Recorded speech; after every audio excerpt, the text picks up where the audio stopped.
तो मैं लौटूंगा सर, आपके पास एक बड़ी खबर आ रही है। इस बीच आपको बता दें कि सीमा से सटे कई राज्यों में ब्लैकआउट है। पंजाब जम्मू के कई इलाकों में ब्लैकआउट किया गया है। राजस्थान के कई इलाकों में ब्लैकआउट रहेगा। जम्मू कश्मीर के कई इलाकों में सायरन बजा है। ये बड़ी महत्वपूर्ण जानकारी हम आपको देते हैं। सीमा से सटे कई राज्यों में ब्लैकआउट है।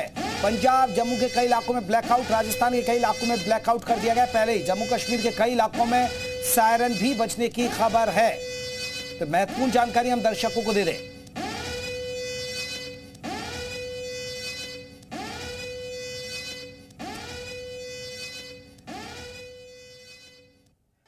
तो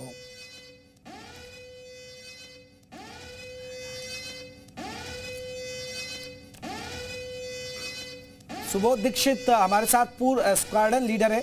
सुबोध दीक्षित जी, सुबोध दीक्षित जी, मेरे सवाल आपसे है। दीक्षित साहब, एक सवाल, क्योंकि ब्लैकआउट होता है उस समय की थोड़ा सा सिचुएशन बताएंगे, क्योंकि आप तो वायुसेना में रहे हैं और सारी जिम्मेदारी उस समय वायुसेना की होती है, क्योंकि जिस तरह अगर मिसाइलें आती हैं, उसके अलावा फिर ड्रोन अटैक्स होते हैं, उस समय एक सैनिक के लिए, वायुसेना के लिए कौन कौन सी रणनीतियां रहती हैं जो इनके मुंहतोड़ जवाब दिया जाता है?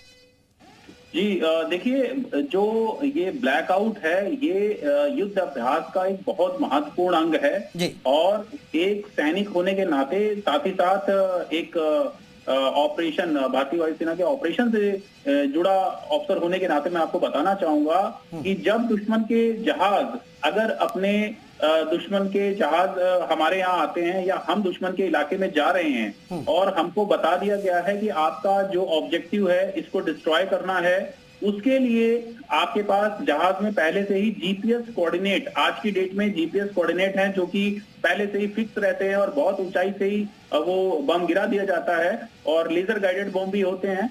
लेकिन पहले के जमाने में क्या होता था कि जो हमारा फाइटर प्लेन है उसको अपनी ऊंचाई को कम करके जमीन तक आना होता था और एक ऐसी सेफ ऊंचाई पर आकर के अपने ऑब्जेक्टिव को विजुअल रेफरेंस से ढूंढ करके बम गिराने होते थे दुश्मन के इलाके में, जहां से उनके जो टर्मिनल वेपन्स हैं, जो उनकी आर्टिलरी गन्स है, उसकी हम रेंज से दूर रहें और साथ ही साथ हमारा बम हमारे या तो टारगेट पर गिरे या तो टारगेट के आसपास गिर के उसको क्षति पहुंचा सके।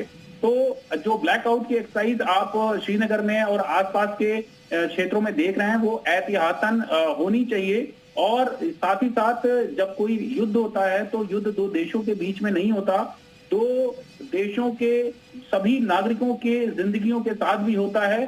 तो भारत सरकार इस बात के लिए प्रतिबद्ध है कि वो अपने नागरिकों को जागरूक रखे, उनको बताए कि आपकी सेफ्टी भी बहुत जरूरी है। हम इलाके पे, हम अपने मोर्चे पे खड़े हैं, हम वहां से घुसने नहीं देंगे। हमारा एयर डिफेंस सिस्टम 4 लेयर का बना हुआ है, लेकिन खुदा न खास्ता अगर कोई गलती से अंदर आ भी गया तो उसको कहां जाना है ये पता ना चल सके और हमारे जो टर्मिनल वेपन्स हैं उसको